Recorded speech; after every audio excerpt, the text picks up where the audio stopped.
To my channel. तो आज के इस वीडियो में हम पढ़ने वाले एक बहुत ही ज़्यादा इंटरेस्टिंग सी चीज़ जो कि है बच्चों इलेक्ट्रोस्टैटिक्स। तो बहुत ही ज़्यादा इंटरेस्टिंगली इस चैप्टर को आराम से देखना। बहुत ज़्यादा डिफ़िकल्ट चैप्टर तो ये है ही नहीं, ठीक है। अगर आपको सारा थ्योरी सब कंसेप्ट वगैरह आता है तो ये एक बहुत ही मतलब एक नंबर चैप्टर है आपके लिए। सच्ची बता रही हूँ, पता है मेरे से क्वेश्चन नहीं होते इसके, तो मुझे ऐसा लगता है कि मैं कुछ कर भी पाऊंगी कि नहीं, लेकिन फिर ठीक है। अभी चलो सबसे पहले ना भाई पूरा जोश रहना चाहिए। पहले ही बता देती हूँ, हम नीट PYQs करेंगे, क्वेश्चंस करेंगे, थ्योरी बढ़िया वाली करेंगे, ठीक है। यहाँ पे हमारा रफ वर्क चलेगा, तो डू फॉलो। अगर आपको ये समझ में आए तो आप हेलो शिक्षा एक चैनल है जिस पे आप अभी गलती से आ गए हैं, उसको ज़रूर फॉलो कर लेना। जब भी मुझे टाइम मिलेगा मैं करूँ, क्योंकि किसी साल हमको वो करना है। अगर जिसको नीट 2026 अभी देना है तो all the best to you also and to me also, ठीक है। तो सबसे पहले तो बच्चों इलेक्ट्रोस्टैटिक्स होता क्या है, देखो तोड़ तोड़ के समझेंगे। देखो एक एक करके आओगे तो पिटोगे, और सब आओगे तो मैं पिटूंगा। तो एक एक करके आएंगे, तो एक एक करके थोड़ा थोड़ा समझते हैं एक एक वर्ड को, मतलब एक एक मीनिंग समझते हैं इनका। देखो सबसे पहले बताओ, इलेक्ट्रो का मतलब कुछ अलग है, हाँ, और अपने पास स्टैटिक्स का मतलब कुछ अलग है, यस। तो इलेक्ट्रो का मतलब क्या होता है, इलेक्ट्रो का मतलब होता है इलेक्ट्रॉन। स्टैटिक्स का मतलब क्या होता है, रेस्ट, ठीक है। अब हमें पता है कि जब हम इलेक्ट्रॉन की बात कर रहे हैं तो हम किसी ना किसी चार्ज की बात कर रहे हैं, क्योंकि इलेक्ट्रॉन भी क्या है, चार्ज ही तो है, पॉजिटिव नेगेटिव चार्ज। तो इलेक्ट्रोस्टैटिक में जब हम एक चार्ज को रेस्ट पर लेकर कोई की बात करते हैं तो उस फील्ड को, देखो इलेक्ट्रोस्टैटिक एक यूनिट है, उसके अंदर चैप्टर्स आते हैं। तो सबसे पहला चैप्टर है इलेक्ट्रिक फील्ड एंड एक और है उसका चार्ज, ठीक है। तो यहाँ पे देखोगे कि इलेक्ट्रोस्टैटिक्स का मतलब हम मतलब एक ब्रांच पढ़ रहे हैं जिसके अंदर हम पहला चैप्टर पढ़ेंगे इलेक्ट्रिक फील्ड, ठीक है। तो यहाँ पे देखो कि ये जो ब्रांच होती है ना, ये जो ब्रांच होती है अपनी फिजिक्स की, ब्रांच ऑफ फिजिक्स, जिसमें हम वो सारे फिनोमिनन्स पढ़ते हैं बच्चों, जब हमारा चार्ज किस में होता है, रेस्ट पर होता है, ठीक है ना। जब हमारा चार्ज किस पर होता है, रेस्ट पर होता है। जब जो सारी चीजों का जो हम डिस्कशन जब करते हैं तो उसको हम क्या बोल देते हैं, उसको हम बोल देते हैं, क्या बोल देते हैं बच्चों, उसको हम बोल देते हैं इलेक्ट्रोस्टैटिक्स, ठीक है। अब ध्यान से देखो, मेरी बात को समझो, क्या समझना है कि जब ये चार्ज की हम बात कर रहे हैं तो आखिर ये चार्ज होता क्या है। देखो अगर मैं चार्ज की बात करूं तो चार्ज कोई भी एक मैटर है, ठीक है ना। कोई भी एक मैटर अपने पास अगर हमने ले लिया तो उस मैटर पे, ठीक है ना, उस मैटर, इलेक्ट्रिक चार्ज क्या है, एक ऐसी फिजिकल प्रॉपर्टी है, इलेक्ट्रिक चार्ज एक ऐसी फिजिकल प्रॉपर्टी है बच्चों, जिसमें हम क्या देखते हैं, जो एक मैटर के ऊपर अगर होती है तो वो उसको इलेक्ट्रोमैग्नेटिक फील्ड में कुछ ना कुछ फोर्स को एक्सपीरियंस करवाती है। यानी कि अगर कोई एक पर्टिकुलर बॉडी क्या है अपने पास, अगर एक पर्टिकुलर बॉडी अपने पास चार्ज्ड है, तो जब वो इलेक्ट्रिक फील्ड या फिर मैग्नेटिक फील्ड में जाएगी तो वो कुछ ना कुछ तो फोर्स को क्या करेगी, अपने ऊपर एक्सपीरियंस करेगी। और अगर उसने अपने ऊपर कोई फोर्स को एक्सपीरियंस किया तो हम क्या बोलते हैं कि भाई इस पे कुछ ना कुछ तो चार्ज है। जैसे कि हमने क्या रखा, इलेक्ट्रिक फील्ड, हमने इलेक्ट्रिक फील्ड रखी, एक लगी negative negative negative, positive positive positive positive. अब हमने क्या किया, यहाँ पे एक इलेक्ट्रॉन पटक दिया। अब ये जो इलेक्ट्रॉन होगा बच्चों, इस पर कुछ तो कुछ ना, हम मान लो कि हमें नहीं पता कि भाई ये क्या चार्ज है, ठीक है। हमने बोल दिया एक ई है बस मटेरियल। अब इसको जब हमने इलेक्ट्रिक फील्ड में रखा, ये क्या है बच्चों अपने पास, इलेक्ट्रिक फील्ड। तो जब हमने इसको इलेक्ट्रिक फील्ड में रखा तो हमने क्या देखा बच्चों, कि यहाँ पर ये अट्रैक्ट हुई नेगेटिव की तरफ, यानी कि ये इधर जाने लगा। इससे तो हमें ये समझ में आता है कि भाई कुछ ना कुछ तो इस पर चार्ज है, जिसकी वजह से ये कुछ ना कुछ क्या कर रही थी, अट्रैक्शन जो है वो इससे उसको लग रहा था, इसलिए तो वो इस जगह पे अट्रैक्ट हुआ। यानी कि कोई भी ऐसी प्रॉपर्टी कोई भी ऐसी प्रॉपर्टी एक मैटर की जो उसे कुछ ना कुछ फोर्स एक्सपीरियंस करवाती है, उसको हम क्या कहते हैं? उस प्रॉपर्टी को हम कह देते हैं चार्ज। ठीक है, अब ध्यान से देखो, मैं नोट्स बहुत डिटेल वाले आपको दे दूंगी, अभी मैं सिर्फ समझाने के लिए आपसे बात कर रही हूँ। समझते चलो, नोट्स आराम से मिल जाएंगे, आराम से लिखते रहना। ठीक है, अभी समझोगे तो बहुत ज्यादा टाइम है अपने पास। ठीक है, देखो चार्ज अपने पास दो प्रकार के होते हैं। एक चार्ज अपने पास होता है पॉजिटिव चार्ज और एक चार्ज अपने पास होता है नेगेटिव चार्ज। ठीक है, तो चार्ज कितने तरीके के हुए अपने पास? चार्ज हुए अपने पास पॉजिटिव चार्ज और चार्ज हुए अपने पास नेगेटिव चार्ज। अगर हम बात करें पॉजिटिव चार्ज की, ठीक है, अगर मैं बात कर रही हूँ पॉजिटिव चार्ज की, तो पॉजिटिव चार्ज का मतलब क्या है कि भाई इसके पास कोई भी चीज पॉजिटिव कब है? मान लो अगर दो एग्जांपल्स मैंने आपको बोला कि हमारे पास क्या है, दो ऐसे इंसान हैं। ठीक है, मैंने दो इंसानों को ले लिया, एक इंसान ए, एक इंसान बी।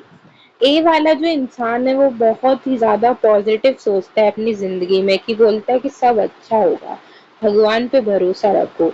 और वहीं जो बी वाला है वो इतनी नेगेटिविटी फैलाता है कि आज ये हो जाएगा, आज वो हो जाएगा, भगवान ऐसा किया तो क्या होगा हमारे साथ। तो ये नेगेटिव ही सोचता है हमेशा। तो पॉजिटिव इंसान हम किसको कह रहे हैं? जिसके पास अंदर पॉजिटिविटी भरी है, मतलब कि हमेशा वो पॉजिटिव वाइब दे उसके पास से आए। तो पॉजिटिव का मतलब क्या है? उसने नेगेटिविटी अपने पास से क्या कर दी है? हटा दी है। तो पॉजिटिव का मतलब हो जाता है बच्चों, चार्ज के केस में पॉजिटिव का मतलब हो जाता है डेफिशिएंट ऑफ इलेक्ट्रॉन, और हम कह सकते हैं क्या? और हम कह सकते हैं नेगेटिव चार्ज। ठीक है ना, या तो ये नेगेटिव चार्ज या तो ये इलेक्ट्रॉन का डेफिशिएंट होगा, इसकी वजह से हम इसको क्या कहते हैं? हम इसको कह देते हैं पॉजिटिव चार्ज। ठीक है, अब अपने पास आता है नेगेटिव चार्ज। क्या है? तो नेगेटिव चार्ज है कि इसके पास क्या है? एक्सेसिव ऑफ इलेक्ट्रॉन, नेगेटिविटी बहुत ज्यादा भरी है ना, तो एक्सेसिव ऑफ इलेक्ट्रॉन है इसके पास, तो इसको हमने नेगेटिव कह दिया। अब अगर आपसे कोई पूछ ले कि भाई पूरे ब्रह्मांड में कोई एक ऐसा चार्ज, एक छोटू सा चार्ज हमें बता दो बच्चों, कि वो क्या करे, वो फ्री स्टेट में एग्जिस्ट करे, तो ऐसा अगर कोई चार्ज आपसे पूछ लेता है तो उसका आंसर आपको देना है इलेक्ट्रॉनिक चार्ज। तो इलेक्ट्रॉनिक चार्ज एक ऐसा चार्ज होता है जो फ्री स्टेट में एग्जिस्ट करता है। यहाँ से हम जो है वो निकाल सकते हैं चार्ज ऑन इलेक्ट्रॉन, जो कि अपने पास कितना आ जाएगा? 1.6 इंटू 10 की पावर -19 कूलम, ये अपने पास हो जाएगा। फिर देखो, फिर क्या कहा है अपन से? नोट की बात है ये, लेकिन अभी अपने पास नहीं है, अपने सिलेबस में नहीं है। बट एम्स में क्या आया, ये PYQ है कि भाई उन्होंने एक क्वेश्चन पूछ लिया था कि एक ऐसा चार्ज है जिस पर चार्ज तो है लेकिन वो फ्री स्टेट में एग्जिस्ट नहीं करता, तो उसको हमने नाम दिया है बच्चों क्वांटा। तो इसको बस एक्स्ट्रा इन्फॉर्मेशन लगा के आप याद कर सकते हो, नोट्स में इंक्लूडेड है इसलिए मैंने आपको बता दिया। ठीक है, अब बहुत ही एक इम्पॉर्टेंट सा कंसेप्ट आता है जो आपके नीट में आपको 4 मार्क्स देके जाता है, जो कि होता है न्यूट्रल ऑब्जेक्ट, या फिर बच्चों में कह सकती हूँ न्यूट्रल बॉडी का कंसेप्ट। तो ध्यान से बिल्कुल, मतलब एकदम एकदम मन लगा के देखना कि क्या बोल रहा है ये। न्यूट्रल बॉडी या न्यूट्रल ऑब्जेक्ट जो भी है उसका क्या मतलब है, ध्यान से देखेंगे। ठीक है, ओके, देखो सबसे पहले प्यारी तरीके से देखना, मैंने आपसे कहा कि न्यूट्रल ऑब्जेक्ट का मतलब मुझे बताओ, तो आपने बोला कि हमारे लिए, 2 मिनट हटाओ यार, इतना करूंगी तो बैटरी चली जाएगी। इसलिए ना मैं DND मोड हटा देती हूँ, आ जाए मुझे जितनी नोटिफिकेशन आनी है। हाँ, तो देखो न्यूट्रल ऑब्जेक्ट मैंने पूछा बच्चों बताओ कि न्यूट्रल ऑब्जेक्ट क्या होता है। तो आप में से कुछ जो है महानुभावों ने बोला कि न्यूट्रल ऑब्जेक्ट वो जिस पर कोई चार्ज ना हो मैडम। तो अब उसने बोल दिया कि जिस पर जो चार्ज है वो 0 है उसको अपन कहते हैं न्यूट्रल ऑब्जेक्ट, जबकि ये बहुत ज्यादा गलत डेफिनेशन है। किसी भी चीज को हमने न्यूट्रल क्यों कहा है? किसी भी चीज को हमने न्यूट्रल इसलिए कहा है क्योंकि जितना उस पर क्यू पॉजिटिव है, यानी कि जितना उस पर चार्ज पॉजिटिव वाला है उतना ही उस पर चार्ज नेगेटिव वाला है, यानी कि जो क्यू नेट है वो 0 है, लेकिन उस पर जो चार्ज है वो 0 नहीं होता है। ठीक है ना? यानी कि अगर हम एक न्यूट्रल ऑब्जेक्ट का डायग्राम या शक्ल बनाना चाहें तो जितना उस पर पॉजिटिव चार्ज है उतना ही उस पर नेगेटिव चार्ज भी होगा। तो इस ऑब्जेक्ट को हम क्या बोल देंगे भाई? वो है न्यूट्रल ऑब्जेक्ट। ठीक है ना? समझ गए? अब देखो, अब मैं कुछ केसेस बताती हूँ जिससे आप इसको और आसानी से समझोगे। क्या केसेस है देखिएगा। फर्स्ट केस क्या दिया है अपने पास? हमने बोला कि हमने एक पॉजिटिव चार्ज बॉडी है हमारे पास। ठीक है, ये क्या है? पॉजिटिव चार्ज बॉडी है। उसको हमने क्या कर दिया है, थोड़ा सा दिख लेने दो।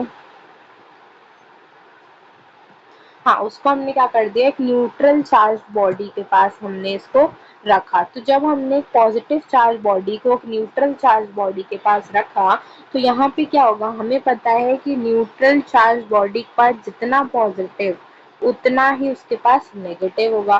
तो ये जो पॉजिटिव वाला होगा ये नेगेटिव से अट्रैक्ट कर लेगा। यानी कि अगर आपसे पूछे कि न्यूट्रल बॉडी जो होती है क्या वो अट्रैक्शन और रिपल्शन शो नहीं करती, तो आप बोलोगे न्यूट्रल बॉडी ऑलवेज अट्रैक्ट, हमेशा वो अट्रैक्ट करेगी। अब यहीं पर आप अगर नेगेटिव एक बॉडी चार्ज बॉडी रख देते तो ये पॉजिटिव से अट्रैक्ट हो जाती। यानी कि हर केस में आपको ये देखने को मिल रहा है कि जो न्यूट्रल बॉडी है वो हमेशा अट्रैक्ट कर रही है किसी भी अगर पॉजिटिव या नेगेटिव चार्ज जो भी हमने रख दिया। जैसे मान लो मैंने आपसे क्वेश्चन बोला, यहाँ पे एक चार्ज ए सी ये जो भी है, ठीक है, ध्यान से देखना। ये है ए बी सी डी। ठीक है, दिस इज एन क्वेश्चन। अब मैंने आपसे बोला कि मुझे आप ये बता दो कि मैंने आपसे कुछ केसेस दिए आपको, फिर मैंने आपसे पूछा कि मुझे इनमें से क्या बतानी है आपको, न्यूट्रल बॉल बतानी है। तो मैंने आपको कुछ कंडीशंस दी। कंडीशंस क्या दी? मैंने बोला कि जो ए है वो बी को अट्रैक्ट करती है। एक कॉपी में लिखो पहले, ए अट्रैक्ट्स बी रिपल्स सी, B ripples D, C repel D, ए अट्रैक्ट सी, ए अट्रैक्ट डी। अब जो सिंसियर होगा उसने जरूर से जरूर इस टॉपिक इस ये जो लिखा बोला मैंने वो लिखा होगा क्वेश्चन सॉल्व करने के लिए, अगर उसको समझ में आएगा, ऑब्वियस सी बात है। अब मैंने आपसे अब यहाँ पर न्यूट्रल बॉल फाइंड करने को बोला था, तो अगर आपका आंसर आया है बच्चों बी, तो आपका आंसर एकदम सही है ऐसा आपको लगता है, क्योंकि बी जो है वो आंसर गलत है। आंसर होगा ए, यानी कि ए अपनी न्यूट्रल बॉल है। कैसे? मैंने बहुत ही अच्छे से आपसे बोला था भाई कि neutral object always attract each other. हमेशा अगर न्यूट्रल ऑब्जेक्ट के पास पॉजिटिव रख दो या नेगेटिव रख दो वो हमेशा क्या करेगा, अट्रैक्शन शो करेगा। तो यहाँ ए जो है वो हर किसी को अट्रैक्ट कर रहा है, ठीक है ना, किसी को रिपल नहीं कर रहा है। यानी कि हम देखो ऐसे पता कर सकते हैं कि मान लो कि जो बी है वो रिपल कर रहा है सी को, यानी कि उन पर कुछ ना कुछ तो चार्ज है। चार्ज है, चार्ज है, चार्ज है, निकल गया। अब जिस पर चार्ज नहीं होगा वो अपने आप बाहर ही आ जाएगा। तो ए पर कोई चार्ज है नहीं और वो एक तो ऊपर से अट्रैक्ट भी कर रही है। तो यहाँ से हम एक पॉइंट निकाल पाते हैं कि जो रिपल्शन होता है, repulsion is the conformation of charge। ठीक है, क्योंकि आप देखो मैं केसेस लिखती हूँ फिर मैं आपको अच्छे से समझाती हूँ, ठीक है। ये हमको दिए थे 1, 2, 3, 4, 5 बॉल। फिर से समझ लो जिसे नहीं समझ में आया है, ठीक है। देखो टेंशन लेने की जरूरत नहीं है, बिल्कुल भी आराम से समझो। मैंने आपसे क्या बोला, ध्यान से मैं अब लिख रही हूँ, ठीक है। मैं लिख रही हूँ, देखो फिर आप कल पक्का समझोगे, ठीक है, क्योंकि मैं भी थोड़ा सा अंडरस्टैंडिंग बना रही हूँ उसमें। ए अट्रैक्ट बी, कभी भी no no no, B repel C, B repel D, C repel D.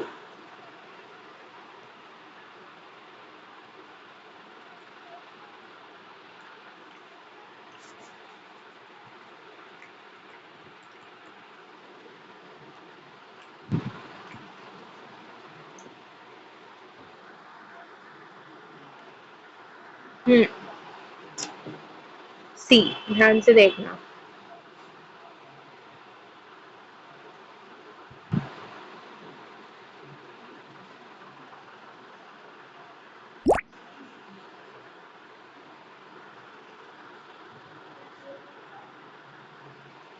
इसने अपन से क्या बोला कि ए बी को अट्रैक्ट कर रहा है, बी सी को रिपल कर रही है, बी रिपल कर रही है डी को, डी को, डी को। अगर बी सी को रिपल कर रही है, इसका मतलब कि इस पर कुछ ना कुछ तो चार्ज है, इसलिए ये इसको रिपल कर रही है। यानी कि ये तो हमको बहुत ही अंडरस्टैंडिंग आ रही हुई है और आनी भी चाहिए कि इस पर कुछ ना कुछ चार्ज है और इस पर भी कुछ ना कुछ चार्ज है, ठीक है ना। अब देखो सी रिपल डी, यानी कि सी पर भी कुछ ना कुछ चार्ज है और डी पर भी कुछ ना कुछ चार्ज है। लेकिन आप ऐसा कभी कहीं भी नहीं देख रहे हो कि कोई भी ए बी सी डी में से कोई भी इसको क्या कर रहा हो, रिपल कर रहा हो। सब इसको यही सबको अट्रैक्ट कर रहा है। यानी कि ये क्या है, इस पर कोई चार्ज नहीं है। अगर ये रिपल करता यानी कि इस पर कोई ना कोई तो चार्ज होता। तो ये क्या है, न्यूट्रल बॉडी है। आई होप तो आपको समझ में आया होगा, ठीक है ना। अब देखो नेक्स्ट बात करते हैं अपन चार्ज की एसआई यूनिट की, ठीक है। हमने बहुत डिस्कशन करा है चार्ज के बारे में, अभी भी आपको समझ नहीं आ रहा है तो फिर से एक बार देख लो, बस एक बार और देखो। चार्ज की अगर हम बात करें एसआई यूनिट की, तो जो चार्ज की एसआई यूनिट होती है वो होती है कूलॉम। क्या होती है, कूलॉम। इसको कैपिटल सी से रिप्रेजेंट किया जाता है। अगर हम बात करें इसकी सीजीएस यूनिट की, तो इसकी सीजीएस यूनिट में भी हम दो बात कर लेते हैं। एक हम बात कर लेते हैं इलेक्ट्रोस्टैटिक स्टैटिक यूनिट, ठीक है, जो कि होता है स्टैटिक। और एक होती है इलेक्ट्रो मैग्नेटिक यूनिट, जिसको हम कहते हैं abcoulomb. 1 coulomb is equal to 3 into 10 की पावर 9 स्टार्ट कूलम, ठीक है। And 1 coulomb is equal to 1/10 एब कूलम। ये याद रख लेना, रखना है तो आएगा काम, ठीक है। अब देखो चार्ज का अगर हम फॉर्मूला डेरिवेशन करें, चार्ज फॉर्मूला डेरिवेशन,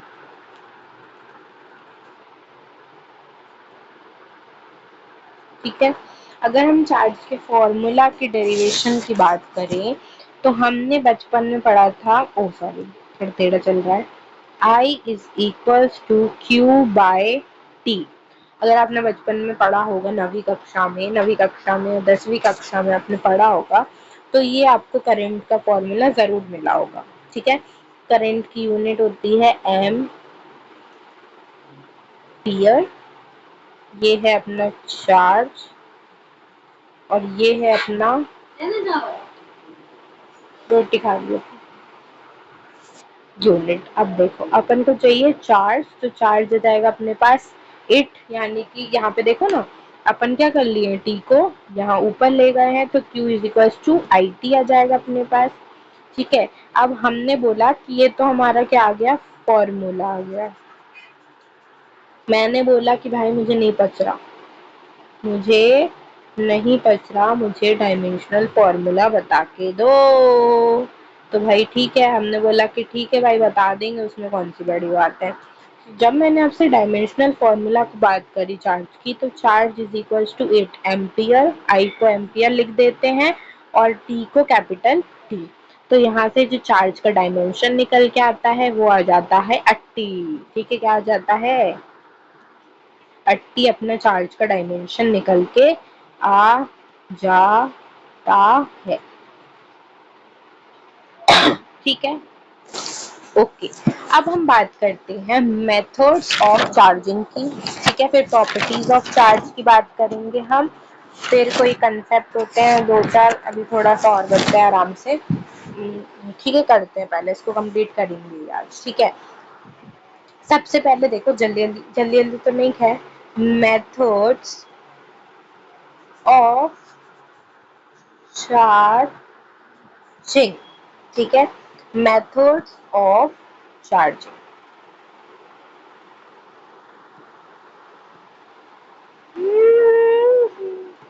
हो मुंडा थोड़ा आउटविट है, पर कुड़ियों देना बहुत स्वीट है। मेथड्स ऑफ चार्जिंग, तीन वेज होते हैं चार्जिंग के। ठीक है, एक होता है बाय फ्रिक्शन, एक होता है बाय कंडक्शन, और एक होता है बाय, यार लिखा था क्यों नहीं,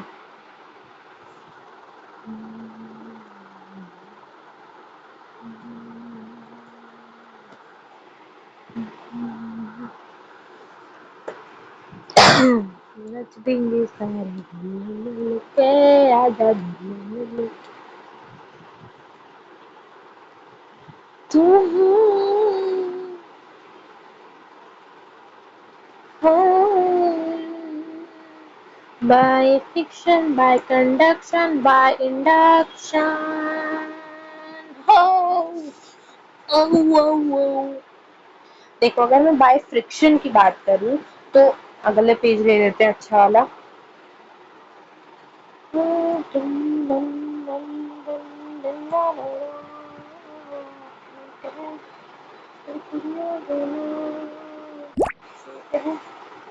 वायरल हो रहा है ट्विटर में, मस्ती में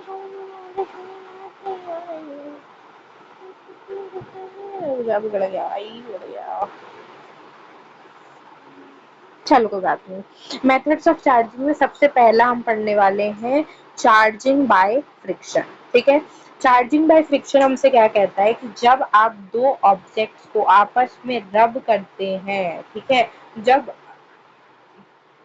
आप दो ऑब्जेक्ट को आपस में रब करते हैं, तो रब करने से क्या होता है कि एक जो चार्ज, मान लो ए बॉडी है बी बॉडी है, तो जब आप ए और बी को रब करते हैं आपस में, तो क्या होता है, एक इलेक्ट्रॉन जो है वो लूज करता है और एक इलेक्ट्रॉन को क्या कर लेता है, गेन कर लेता है। यानी कि फ्रिक्शन से ही समझ में आ रहा है ना, एक तरीके से घिसना।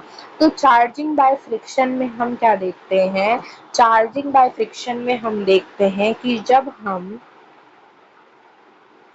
दो ऑब्जेक्ट को आपस में क्या करते हैं, आपस में रब करते हैं दो ऑब्जेक्ट को एक दूसरे से, तो उसमें से एक जो है वो इलेक्ट्रॉन लूज करता है और एक उस इलेक्ट्रॉन को गेन कर लेता है, जिससे जो इलेक्ट्रॉन गेन कर रहा है उस पर पॉजिटिव चार्ज, और सॉरी जो लूज कर रहा है उस पर पॉजिटिव चार्ज, एंड जो गेन कर रहा है उस पर नेगेटिव चार्ज। यानी कि चार्जिंग बाय फ्रिक्शन में हमारे पास जो चार्जेस आते हैं बॉडी पर, वो कैसे आते हैं, अपोजिट चार्जेस आते हैं। और अगर हम बॉडी को घिस रहे हैं यानी कि यहाँ पर हमारे पास फिजिकल कांटेक्ट की भी जरूरत होती है। ठीक है, तो चार्जिंग बाय फ्रिक्शन में जब हम दो ऑब्जेक्ट को या दो चार्जेस को या दो ऑब्जेक्ट्स को जब हम आपस में रब करते हैं तो रब करने से कुछ ना कुछ चार्ज एक दूसरे पे आ जाता है जो कि अपोजिट होता है। यानी कि जैसे मान लो आपने बचपन में किया होगा कि आपने नायलॉन का कॉम्ब ले लिया, ठीक है, एनसीईआरटी की लाइन है, एक नायलॉन के कॉम्ब को आपने अपने सर पे ऐसे रब किया, जब तेलिया हो आप पूरे मतलब बाल में तेल वेल लगाया हो, और जब आपने नायलॉन कॉम्ब को ऐसे रब किया हो अपने सरफेस के ऊपर से, यानी कि सरफेस यानी कि सिर से, और फिर आपने वो पीस ऑफ पेपर को उठाना चाहा हो, तो वो जो है वो पेपर जो पड़े हुए होते हैं जमीन पे, जैसे ही आप कंघा पास में लाते हो वो क्या करते हैं, वो हमारे पास उठ जाते हैं। यानी कि वो उठा कैसे, दोनों के पास तो चार्ज कुछ है नहीं, यानी कि जब हमने घिसा तो उसने कुछ ना कुछ इलेक्ट्रॉन को गेन किया, फिर जब हमने उसको उठाया तो इसने अपने इलेक्ट्रॉन को इसके पास ट्रांसफर कर दिया, यानी कि अपोजिट चार्ज आ गया, charging by friction. I hope ये क्लियर हो गया, बचपन में भी किया था। अब हम आते हैं बाय कंडक्शन। देखो, अगर हम चार्जिंग बाय कंडक्शन की बात करें तो चार्जिंग बाय कंडक्शन में क्या करते हैं हम, एक जो चार्ज्ड बॉडी होती है, एक चार्ज बॉडी जो होती है वो अनदर बॉडी के कांटेक्ट में आती है। एक चार्ज बॉडी जो होती है वो अनदर बॉडी के कांटेक्ट में आती है, तो उसको हम कहते हैं चार्जिंग बाय कंडक्शन। यानी कि चार्जिंग बाय कंडक्शन में एक ऑलरेडी चार्ज बॉडी होती है, दूसरी बॉडी बस उसके कांटेक्ट में आती है। तो यहाँ पर भी फिजिकल कांटेक्ट की अगर मैं बात कर रही हूँ तो वो रिक्वायर्ड होता है। और यहाँ पर जो चार्जेस होते हैं बच्चों वो सेम ही आते हैं, अपोजिट नहीं आते। कैसे, मैं आपको समझाती हूँ। आपके घर में एक ऐसा बोर्ड होता है जिस पर ये तीन आंखों जैसे छेद होते हैं, यहाँ पे ऐसी ये लगी रहती है ना, जो भी है ये वो होती है, ठीक है। जैसे ही आप इस ये चार्ज है, बोर्ड तो चार्ज होता ही है तभी तो उससे करंट फ्लो करता है। जैसे ही आप अपना अनदर बॉडी यानी कि आपका हाथ यहाँ पर लेके गए, तुमको झटका लगा, बिजली का झटका, और तुम नागिन जैसे डांस करने लगे। तो यहाँ पे क्या हुआ कि जो चार्ज इस बॉडी में फ्लो कर रहा था वो आपकी बॉडी में फ्लो करने लगा, इसलिए आप जो है वो उसकी तरह होने लगे। यानी कि फिजिकल कांटेक्ट तो नीडेड था, और यहाँ पे चार्ज भी सेम आया। अगर अपोजिट आता तो उधर मान लो कि नेगेटिव चार्ज फ्लो कर रहा है तो आपको तो फिर करंट ही नहीं लगता, लेकिन अगर करंट लगा है यानी कि जो उसमें करंट फ्लो हो रहा था वही आपके अंदर भी फ्लो होने लगता है। इसलिए बचपन से सीखा है कि बोर्ड में उंगलियां ना डालें, ठीक है। ओके, अब देखो चार्जिंग बाय इंडक्शन। सी, बहुत ही इजी होती हैं चीजें। चार्जिंग बाय इंडक्शन की अगर हम बात करें तो जब हम एक चार्ज बॉडी को एक न्यूट्रल बॉडी के पास रख देते हैं तो कुछ ना कुछ तो चीजें होती हैं, उसको चार्जिंग बाय इंडक्शन कहते हैं। कैसे, देखो, मान लीजिए मैंने पॉजिटिव चार्ज बॉडी को एक न्यूट्रल बॉडी के पास रख दिया, ठीक है। अब जैसे ही मैंने इस न्यूट्रल बॉडी के पास रखा तो क्या होगा अपने पास कि ये जो पॉजिटिव होगा ये नेगेटिव को इंड्यूस कर करके क्या करेगा, इस नेगेटिव से अट्रैक्ट हो जाएगा। एंड फिर हमने क्या किया, जब तक हम इसको ग्राउंड से कनेक्ट नहीं कर देंगे ऐसा कुछ भी इंडक्शन वाला प्रोसेस नहीं होने वाला। हमने क्या किया, इसको पहले ग्राउंड से कनेक्ट किया, फिर हमने एक पॉजिटिव चार्ज बॉडी को न्यूट्रल बॉडी के पास रखा, तो हमने देखा कि सारा पॉजिटिव नेगेटिव से तो अट्रैक्ट कर लिया ये, लेकिन जो पॉजिटिव है वो ग्राउंड में जाता जा रहा है। तो ऐसे प्रोसेस को हम बोलते हैं चार्जिंग बाय इंडक्शन। इसमें कोई भी फिजिकल कांटेक्ट की जरूरत नहीं होती, अपोजिट चार्जेस जो है वो आते हैं, ठीक है। आ रही है ना बात सबको समझ, ठीक है। अब क्या ये पॉसिबल है कि दो लाइक चार्जेस, हमें पता है कि like charges ripple each other, है ना। लेकिन क्या ऐसा पॉसिबल है कि like charges attract each other? तो आपका आंसर होगा यस, ये पॉसिबल है।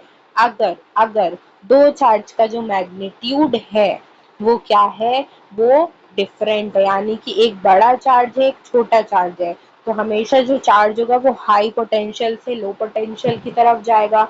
यानी कि यहाँ पे हम क्या कह देते हैं, यहाँ पे हम कह देते हैं कि लाइक चार्जेस भी एक दूसरे को अट्रैक्ट कर सकते हैं अगर उनके मैग्नीट्यूड, जो चार्ज का जो मैग्नीट्यूड है दोनों चार्ज का, उसमें अगर डिफरेंस हुआ तो लाइक चार्जेस भी एक दूसरे को अट्रैक्ट कर पाएंगे।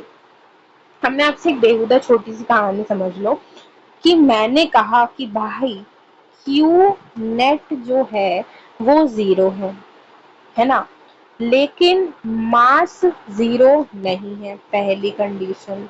दूसरी कंडीशन मैंने आपको बताई कि भाई क्यू नेट भी जीरो है एंड मास भी जीरो है।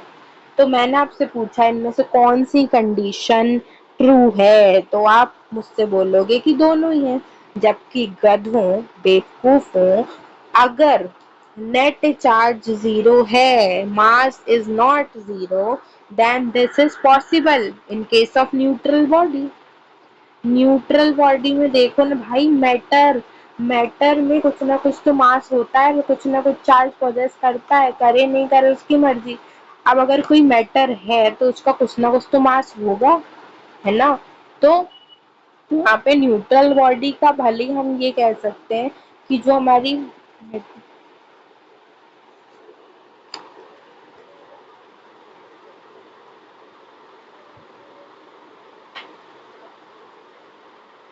देखो, मास जीरो हो लेकिन क्यू नेट जीरो है लेकिन मास जीरो नहीं है न्यूट्रल बॉडी के उसमें, ये ट्रू होता है। लेकिन आप ये कह रहे हो कि मास जीरो मतलब मास, कोई कुछ मास जो है वो कुछ है ही नहीं, मतलब एक बॉडी है उस पर कुछ मास नहीं है और ना कुछ तो चार्ज है, तो ऐसा कुछ हो ही नहीं सकता। अगर हम मैटर की बात कर रहे हैं तो मैटर पर कुछ ना कुछ तो चार्ज होगा ही। मैटर ऑक्यूपाइज स्पेस, बाद में जाके कोई चार्ज भी कर सकता है। तो ये कहना कि भाई कि चार्ज है लेकिन मास नहीं है, अब मास है तभी तो चार्ज है। अगर कोई बॉडी में मास है तभी तो वो चार्ज है। भाई इलेक्ट्रॉन भी कुंदू सा, उस पर नेगेटिव चार्ज होता है, उस पर मास भी है 9.1 इंटू 10⁻31। तो ऐसा तो कभी कहना ही मत कि भाई मास जीरो है लेकिन उस पर कुछ ना कुछ तो चार्ज है, तो ये बहुत ही घटिया स्टेटमेंट हो जाएगी, तो ये याद रखना। अब हम आते हैं प्रॉपर्टीज ऑफ चार्ज, ठीक है। इसके बाद हम कुछ क्वेश्चन भी करेंगे, फिर मैं जो है वो नेक्स्ट वीडियो थोड़ा मतलब थोड़ा सी बच्चा कर लेते हैं, आराम से हो जाएगा। बहुत सिंपल है, इजी इजी चीजें हैं। तो सबसे पहले हम बात करते हैं प्रॉपर्टीज ऑफ चार्ज, ठीक है। अगर मैं बात कर रही हूँ प्रॉपर्टीज ऑफ चार्ज की,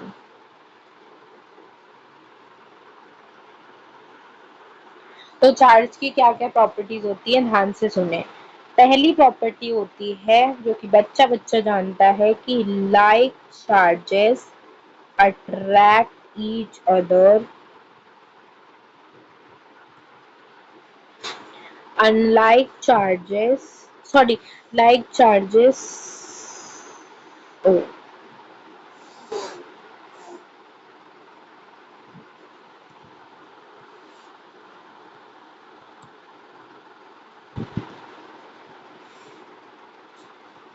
ये हमको पता है, ठीक है।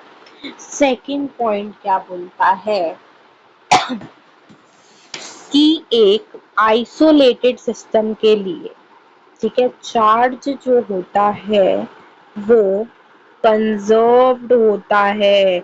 यानी कि अगर एक आइसोलेटेड सिस्टम है जिससे चार्ज ना बाहर जाएगा ना अंदर आएगा, उसके लिए तो चार्ज हमेशा कंजर्व्ड ही रहेगा, ठीक है ना। यानी कि आपने एक ऐसा रूम बना दिया जिसमें से ना आप बाहर जा सकते हो ना आप कोई अंदर आ सकता है, तो उसमें तो आप जो होगे वो अंदर कंजर्व्ड ही रहोगे, सेफ ही रहोगे। तो चार्ज जो होता है आइसोलेटेड सिस्टम के लिए वो कंजर्व्ड होता है। कभी भी हम चार्ज को ना ही बना सकते हैं और ना ही डिस्ट्रॉय कर सकते हैं।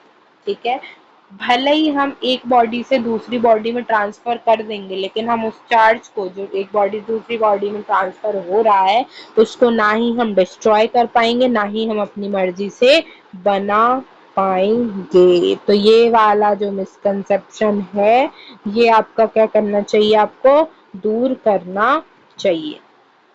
ठीक है, देखो कैसे चार्ज कंजर्व्ड होता है। अगर मैंने एक ग्लास लिया है, ठीक है, और मैंने एक सिल्क लिया है, मैंने इस पे क्या किया, रब किया। इसके पास थे 9 प्रोटॉन, 9 इलेक्ट्रॉन, इसके पास थे 8 प्रोटॉन, 8 इलेक्ट्रॉन। अब जैसे ही मैंने इनको रब किया, यानी कि रब करना, यानी कि कौन सा चार्ज मेथड हो गया, वेरी गुड, जिसने बताया उसके लिए तालियां। ठीक है, आफ्टर फ्रिक्शन क्या होगा, आफ्टर फ्रिक्शन हम ये देखेंगे कि जब हम ग्लास और सिल्क को रब कर रहे हैं तो एक इलेक्ट्रॉन गेन करेगा, एक इलेक्ट्रॉन लूज करेगा। तो यहाँ पे थे 9 प्रोटॉन, यहाँ पर थे 8 प्रोटॉन, यहाँ पर बचे अब 6 इलेक्ट्रॉन, दो इसने गेन कर लिए, 11 इलेक्ट्रॉन।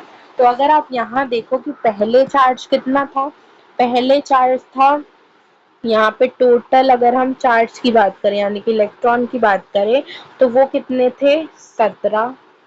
ठीक है, और यहाँ पर भी अगर हम बात करें टोटल इलेक्ट्रॉन्स की, तो वो भी थे 17। यानी कि एक आइसोलेटेड सिस्टम के लिए हमेशा जो चार्ज होता है वो कंजर्व्ड होता है। बस ये बात हम आपको बताना चाह रहे थे, जो आपको समझ में आ गई है। ठीक है, चार्ज ट्रांसफरेबल होती है, समझ में आ गया। अब एक अच्छा टॉपिक देखो, एडिटिव प्रॉपर्टी ऑफ चार्ज। अगर हम एडिटिव प्रॉपर्टी ऑफ चार्ज की बात करें, तो मान लीजिए हमने एक बॉडी ले ली, ठीक है, इस पर हमने इसको चार्ज दिया 4 कूलम, 3 कूलम, -2 कूलम और 1 कूलम, और मैंने आपसे पूछ लिया कि मुझे क्यू नेट यानी कि इस पर जो चार्ज है वो बताओ। तो क्योंकि ये हमें पता होना चाहिए कि जो चार्ज होती है वो एक स्केलर क्वांटिटी होती है, तो स्केलर क्वांटिटी का कोई डायरेक्शन नहीं होता, कुछ नहीं होता। तो यहाँ पे हाँ ये होता है कि बस हमें इसको साइन के साथ ऐड करना होता है। ठीक है, जो साइन होता है वो हमको यहाँ पर डालना होता है। तो एडिटिव प्रॉपर्टी ऑफ चार्ज क्या कहती है कि क्योंकि हमारा जो चार्ज है वो एक स्केलर क्वांटिटी है, तो आप अगर कोई भी बॉडी पे क्यू नेट फाइंड करना चाह रहे हो, या कोई बॉडी है जिस पर आप अलग अलग डिफरेंट साइंस के चार्जेस दे रहे हो, तो साइन के साथ हम चार्जेस को ऐड कर सकते हैं। स्केलर क्वांटिटी है तो आसानी से ऐड कर सकते हैं। तो इसका आंसर हमारे पास आ जाएगा 1 + -2 + 3 + 4, यानी कि ये अपने पास कुछ आ जाएगा 6 कूलम आंसर। ठीक है, तो एडिटिव प्रॉपर्टी होती है चार्ज, यानी कि चार्ज को हम ऐड कर सकते हैं क्योंकि वो एक क्या है, स्केलर क्वांटिटी है। ठीक है, दूसरा प्रॉपर्टी देखो, invariance of charge. Invariance of charge की अगर मैं बात करूं, तो इनवेरिएंस ऑफ चार्ज हमसे क्या कहता है कि जो मैग्नीट्यूड होता है चार्ज का, ठीक है, क्या बोला मैंने कि अपने पास जो मैग्नीट्यूड होता है चार्ज का, वो इंडिपेंडेंट होता है। क्या होता है वो, इंडिपेंडेंट होता है टू इट्स वेलोसिटी। यानी कि अगर एक बॉडी पर चार्ज 2 माइक्रोकूलम था, आपने पहले उसको 10 मीटर पर सेकंड से भगाया, और बाद में उसी को आप 20 मीटर पर सेकंड से भगा दिए तो चार्ज तो अभी भी जितना उसके पास स्टार्टिंग में चार्ज था 2 माइक्रोकूलम, बाद में भी उस पर उतना ही चार्ज रहेगा। यानी कि इनवेरियंस ऑफ चार्ज क्या कहता है कि जो चार्ज होता है वो कभी भी वेरी नहीं करता, किसकी वजह से, वेलोसिटी की वजह से। यानी कि आप कोई भी वेलोसिटी से आगे पीछे ऊपर नीचे कर दो चार्ज को, उस पर जितना चार्ज पहले था उतना ही बाद में होगा। यानी कि Q जो है वो Q नॉट के बराबर होगी, यानी कि पहले वाला चार्ज बाद वाले चार्ज के बराबर होगा, कोई भी न्यू चार्ज नहीं आएगा। लेकिन वहीं अगर हम मास की बात करें तो मास भी क्या है, एक स्केलर क्वांटिटी है, दोनों ही स्केलर क्वांटिटी है। बस डिफरेंस क्या आ जाता है कि जो मास होता है ना ये वेलोसिटी पे डिपेंड करता है। यानी कि अब एक मोटू है और अपने पास एक पतला इंसान है, अगर हमने उन दोनों की रेस कराई तो ऑब्वियस सी बात है भाई कि जो पतला वाला इंसान होगा वो जीतेगा। यानी कि जो मास होता है, ये एनसीईआरटी का है ये पार्ट, समझाना जो समझा रही हूँ ना, ये एनसीईआरटी में लिखा है कि दोनों ही स्केलर क्वांटिटी है। तो चार्ज और मास में डिफरेंस क्या है, तो डिफरेंस ये है कि मास जो होता है डिपेंड करता है वेलोसिटी के ऊपर। और भी डिफरेंसेस होते हैं, लेकिन हमने क्या देखा था कि हमारे पास जो चार्ज होता है वो डिपेंड नहीं करता वेलोसिटी पे। आप 2, 3, 5 जितनी वेलोसिटी दे दो, कहीं भी उसको ले जाओ, उस पर जितना चार्ज स्टार्टिंग में था उतना ही बाद में होगा। लेकिन मास क्या कहती है, मास भी एक स्केलर क्वांटिटी है, लेकिन वो कहती है कि भाई मैं तो डिपेंड करती हूँ वेलोसिटी पर, वेलोसिटी बढ़ाओगे मैं भी बढ़ जाऊंगा, मैं कम हो जाऊंगा, वेलोसिटी कम करोगे मैं बढ़ जाऊंगा। यानी कि एक पतलू था उसकी वेलोसिटी ज्यादा, हमने मतलब देखी तो ऐसा समझ लिया आपने। ठीक है, अब देखो और देखो, देखो ध्यान से, ठीक है, 15 पेजेस तक की लिमिट होती है। दूसरा मेथड जाता है क्वांटाइजेशन ऑफ चार्ज। ठीक है, देखो अगर हम बात करें क्वांटाइजेशन ऑफ चार्ज की, ठीक है, इसकी बात कर रहे हैं हम, क्वांटाइजेशन ऑफ चार्ज की अगर बात करूं तो ये कहता है कि एक जो बॉडी पर जो चार्ज होता है, एक बॉडी पर जो चार्ज होता है वो इंटीग्रल इंटीग्रल मल्टीपल होता है उसके इलेक्ट्रॉनिक चार्ज का। यानी कि इंटीग्रल मल्टीपल होता है उसके इलेक्ट्रॉनिक चार्ज का। यानी कि जो चार्ज होता है बॉडी पर, यानी कि Q जो होता है वो हमेशा इंटीग्रल मल्टीपल, इंटीजर यानी कि यहाँ पे कोई भी नंबर हो सकता है 1, 2, 3, 4, 5 एक्सेट्रा, वो इंटीग्रल मल्टीपल होता है, integral multiple of the electronic charge that is electron. तो this is also an very important formula जो आपको रिमेम्बर करना है। ठीक है, ओके। जैसे फॉर एन एग्जाम्पल मैंने आपसे बोला find number of electrons in 1 coulomb charge. Find the number of electron in 1 coulomb, जो भी 1 coulomb चार्ज। तो सबसे पहले तो आपको ये आना चाहिए कि अपने पास चार्ज दिया है उसमें 1 कूलम का, इलेक्ट्रॉन का चार्ज होता है 1.6 इंटू 10⁻⁻19 कूलम। फिर अपन को एक फॉर्मूला याद होता है भाई, उसने नंबर ऑफ इलेक्ट्रॉन्स ही तो पूछे हैं, कोई बड़ी चीज तो पूछी नहीं है अपन से। तो Q is equals to AD, यहाँ पे चार्ज कितना दिया है 1 कूलम का, नंबर ऑफ इलेक्ट्रॉन्स फाइंड करने हैं, ये होता है 1.6 इंटू 10⁻⁻19। तो जब आप इसको सॉल्व करते हैं तो आपके पास आंसर निकल के क्या आ जाता है, इसको डिवाइड में लाओगे तो 10 डिवाइडेड बाई 16 इंटू 10⁻19 ऊपर चला जाएगा। तो ये समथिंग हो जाएगा अपने पास 6.25 इंटू 10⁻⁻18। ये आपको रिमेम्बर करके रखना है क्योंकि ये नीट का भी PYQ है, तो रिमेम्बर करना पड़ेगा इसकी वैल्यू कि नंबर ऑफ इलेक्ट्रॉन्स कितने होते हैं एक कूलम चार्ज में। ठीक है, अब देखो ध्यान से देखना, ठीक है। एक और क्वेश्चन लेती हूँ। इफ द, से लिखते हैं ब्लैक कलर से, हाँ, इफ द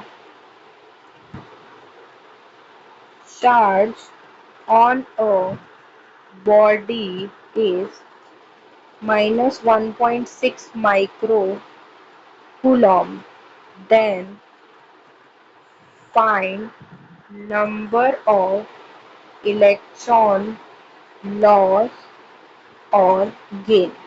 ठीक है, तो देखो उसने क्या बोला, उसने बोला कि चार्ज ऑन बॉडी जो है वो है -1.6 माइक्रोकोलम, यानी कि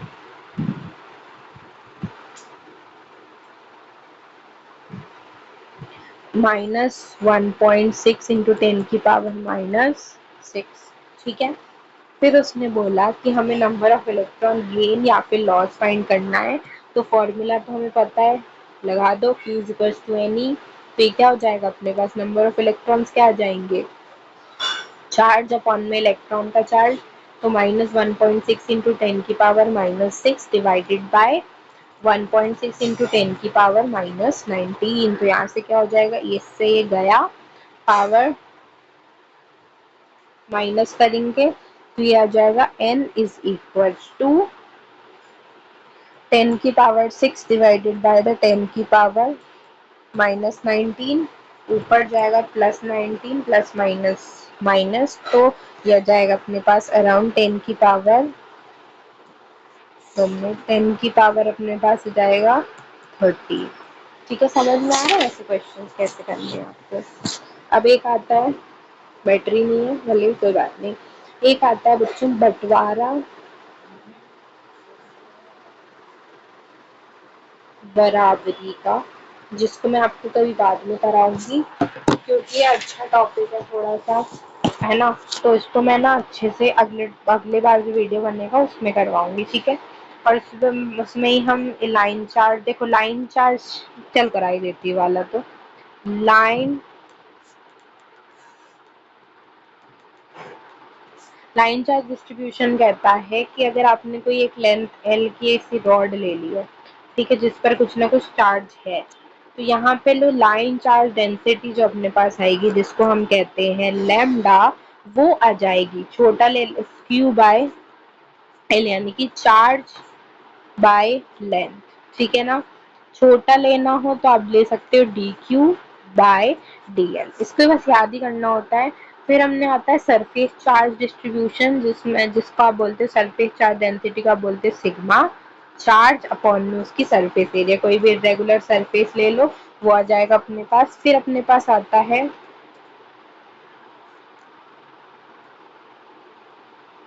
फिर अपने पास क्या आ जाता है, वॉल्यूम चार्ज डिस्ट्रीब्यूशन। तो वॉल्यूम चार्ज डेंसिटी को अपन रो से डिनोट करते हैं, चार्ज अपॉन में टोटल वॉल्यूम। अब वो स्फीयर भी हो सकता है, रेक्टेंगल भी हो सकता है, जो वॉल्यूम ऑक्यूपाई करते हैं, जैसे कोन हो गई अपने पास, सिलेंडर हो गया, वो सब आप यहाँ पे डाल सकते हैं। तो कुछ उसके क्वेश्चन भी मैं आपको अगली उसमें कराऊंगी। अभी के लिए bye bye, thank you so much. अगर आपको ये वीडियो पसंद आया तो लाइक सब्सक्राइब एंड शेयर ज़रूर करना, क्योंकि बहुत ज़्यादा मेहनत कर ली मैंने इसमें। ठीक है, बहुत ही मतलब ध्यान से पढ़ाया है मैंने। नेक्स्ट वीडियो से कोलम लॉ स्टार्ट करेंगे। जब तक के लिए bye bye, thank you so much.